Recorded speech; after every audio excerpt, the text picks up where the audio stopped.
Okay, welcome back to our last lecture on World War One. Everything at this point has wrapped up. The war has finished. Germany and the Central Powers were the losers here. They were defeated. So now we want to look at the peace treaty. And the peace treaty actually gets a lot of attention here because this is the groundwork for World War Two.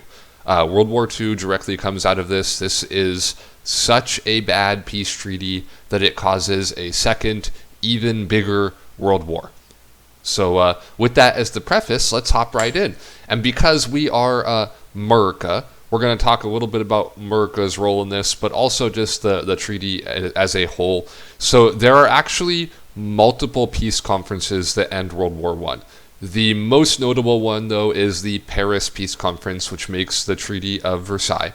And this is going to be kind of our main focus because it's going to be the one that matters the most. There were a lot of countries at the conference, but notably, Germany doesn't really get to make any choices here. So the other side countries, like Japan is there, for example. There's a bunch of smaller countries there. They're not going to matter as much. What really matters is the big four. And honestly, the big four is actually the big three for reasons that we'll talk about in just a moment here. So the big four is made up of U.S. with the President Woodrow Wilson, Great Britain with their Prime Minister David Lloyd George. He gets 3 first names. France with their Prime Minister. I don't know if he was President or Prime Minister. Their leader, George Clemenceau. And Italy with their leader, Vittorio Orlando. Vittorio Orlando is going to be the odd man out here. Notably, Russia not invited, Germany not invited. Germany lost, they don't get to make any choices. Russia left the war before it ended, therefore they don't get to be involved either. So both of them are not going to be there. Japan, like I mentioned, is there. Some other smaller countries are there, but they're going to not really have a major role in this, which is going to be a problem eventually as well. So I mentioned we're going to look at America because from America's standpoint, we have a very different view of what this peace should look like. Woodrow Wilson comes to the Treaty of Versailles with a 14-point plan laid out. And basically, the whole idea is it's going to address Maine. Remember, we had militarism, alliances, imperialism, and nationalism as the cause for the war, or the causes for the war. So Wilson's 14 points, then, are what he referred to as a just and lasting peace, the idea being that it'll prevent future wars. And to do that, the 14 points as a whole are going to reduce army sizes, so, address militarism, end secret treaties, address alliances, stop colonies, that's going to end imperialism, give self-determination to these newly freed nations that used to be colonies and like the areas of Europe that were affected by World War I. So they get new nations, new boundaries. The people are going to decide what kind of governments they're going to have. And then to kind of wrap everything up, he proposes an international organization where all the countries would be involved so you could solve problems through negotiation instead of going through war. He's going to call it the League of Nations. You might be like, wait a minute, that's the United Nations. Yes, it is. But the League of Nations was the first version, and it sucked. So this is Wilson's plan. The problem is, not everybody is in the same mode of thought. France, for example, has some very different goals, and it can kind of be summed up in 3 words. Make Germany suffer. Or as Luigi says, Germany give the Germani. France is very much not happy with Germany. Wilson comes in from the perspective of America. There was no fighting that happened in America. Some of our ships got sunk. That sucked. We didn't really lose that many people because we came in at the end when the battles were not like as bad as they had previously been. So it's really easy for America to be like, hey, we should be nice to everybody and give people, the benefit of a doubt. We shouldn't overly punish Germany. Everybody should just stay happy. Meanwhile, France is sitting here like, you what? The basically entirety of the Western Front was fought in France.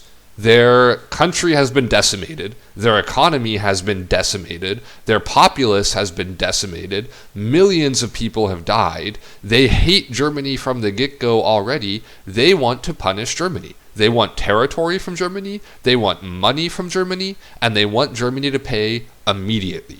Britain is kind of in between, or as I like to call it, medium destroy.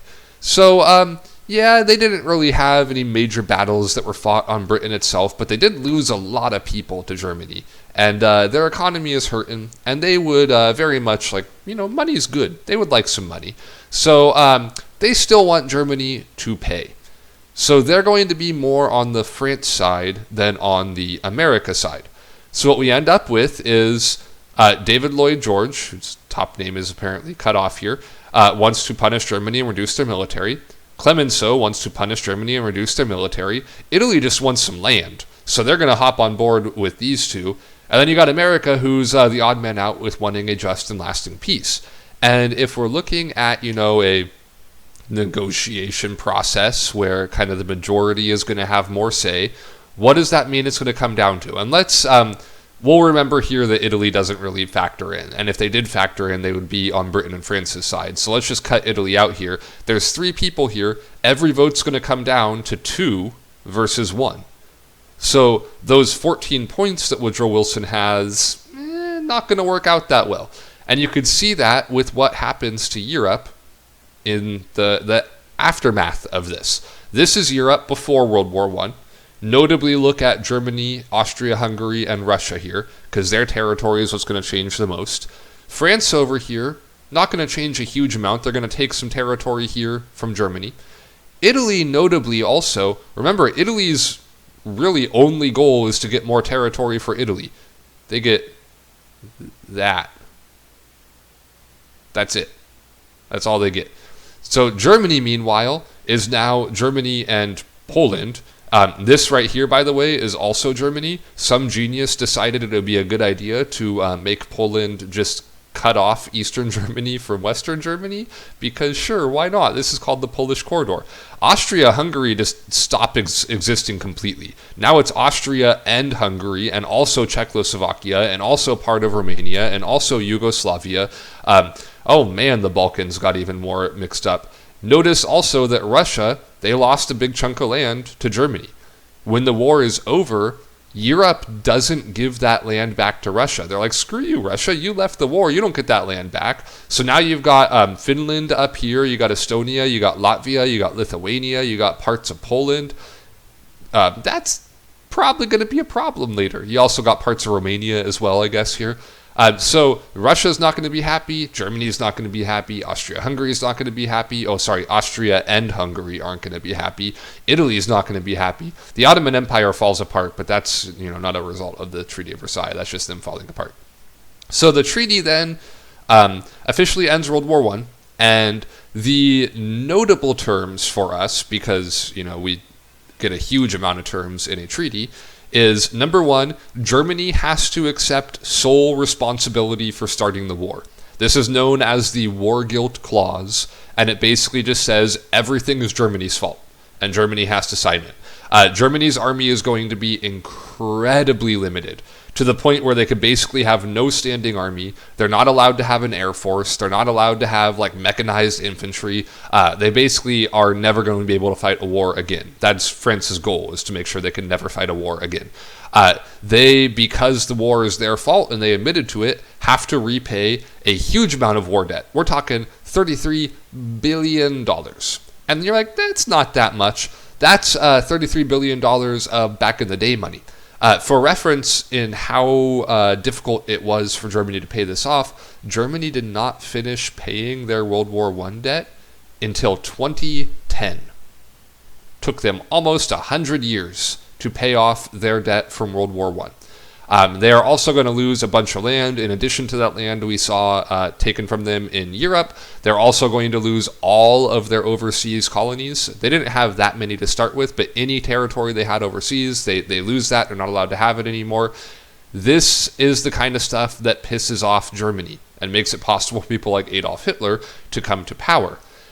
The government of Germany is basically given no choice here. They are told, you are going to sign this or we will destroy you. So the government signs it because they have to, but then the people of Germany get pissed off at the government of Germany, called the Weimar Republic, because they basically say, you threw us under the bus, you accepted responsibility, you did all that. But what else is the government of Germany going to do? They were given no choice. They were told they had to sign it or they were going to die. So Italy and Japan. It makes sense in some way that you might want to punish Germany because they're the enemy. But Italy and Japan were our allies. They fought with us. And they get basically nothing. Italy gets a little bit of money, a tiny piece of territory, and they get to be on the League of Nations. That is not what they wanted. Japan gets some German colonies in the Pacific. They get a little bit of stuff in China, not really what they wanted, so they didn't get the territory they were looking for. Japan also proposes this thing called the Racial Equality Clause. And the Racial Equality Clause would be a part of the treaty that specifically says all countries are equal regardless of the ethnicity of that country. In other words, non-white countries are not inferior to white countries. And it actually started to get support. Some notable European countries, like, for example, France, were on board with adding this to the treaty. But Woodrow Wilson was a pretty notorious racist. If you don't know anything about Wilson, really good, diplomat, and his 14 points were a really good idea. They probably would have prevented World War II, but not the best on racial equality. There was this movie back in the day called The Birth of a Nation. It was a black and white silent film, and to give you a very basic rundown of the story, it's the history of America, but told from the perspective of the KKK being the good guys and black people being the bad guys, and the KKK saves America from the black people. Woodrow Wilson held a public screening of it at the White House. So Wilson comes in and says America will never sign this treaty if there is a racial equality clause in it. So the racial equality clause gets shut down too. So in other words, Britain and France should be added to the bulldog right there, get a lot of land. Italy and Japan get basically nothing, and in some areas directly snubbed and insulted. So at this point, we run into another problem. It's very ironic that Wilson and America were able to shut down the racial equality clause by threatening to never sign the treaty, because we never actually signed the Treaty of Versailles. There's a big problem in that Woodrow Wilson didn't invite any Republican senators to come with him and negotiate the treaty. And he was a Democrat. And the Republicans went, "Excuse me, we're not going to sign that." And we refused to sign the Treaty of Versailles because we did not want to join the League of Nations. We felt like that would tie us into European problems. Without America in the League of Nations, the League was basically useless, so that destroyed the power of the League of Nations. America goes right back into isolationism and cutting ourselves off from the rest of the world, not economically. We still trade with everybody, but in terms of getting involved with their diplomacy, we don't want any part of that. We cut ourselves off. So America is going to be isolated and not joining any of this stuff. We sign a separate treaty with Germany. The German people are pissed off. Japan and Italy are pissed off. And this one, I think there's a decent chance of you guys knowing, because it's pretty common knowledge. In World War II, there's two sides, the Axis and the Allies. The Axis is made up of three main countries. What are those three main countries? Germany, Japan, and Italy. It's almost like there's a direct connection there or something. So the people that are the most pissed off about the Treaty of Versailles are the people that are going to be the core of the Axis powers, the belligerent, the people that start World War II, basically. Well, not basically, definitely, because Germany starts World War II in Europe and Japan starts World War II in Asia. So this treaty is going to be one of the biggest direct causes of World War II. So it's a good one to remember. I think that's our last slide. Yes, it is. All right, so with that, we are officially done with our content for World War I. You guys will, after this, the next assignment will be the document assessment thing. And then you'll watch a video, because remember, we are skipping the Rise of the Dictators unit just because we don't have the time to cover it. So I'm going to assign you guys the videos I was talking about as a way to get a really bare bones rundown of what happens with Mussolini in Italy and Hitler in Germany. It doesn't really talk about Japan because, you know, that is what it is. I think it might mention them very briefly. And I think it also mentions Stalin a little bit in Russia. So it kind of gives you guys a bare bones rundown. I'm bummed we're skipping that unit because it is one of my favorite units, but we don't have the time, and it's more important to talk about World War II. So it is what it is. We'll get there. So thank you guys for listening, and let me know if you have any questions. Bye.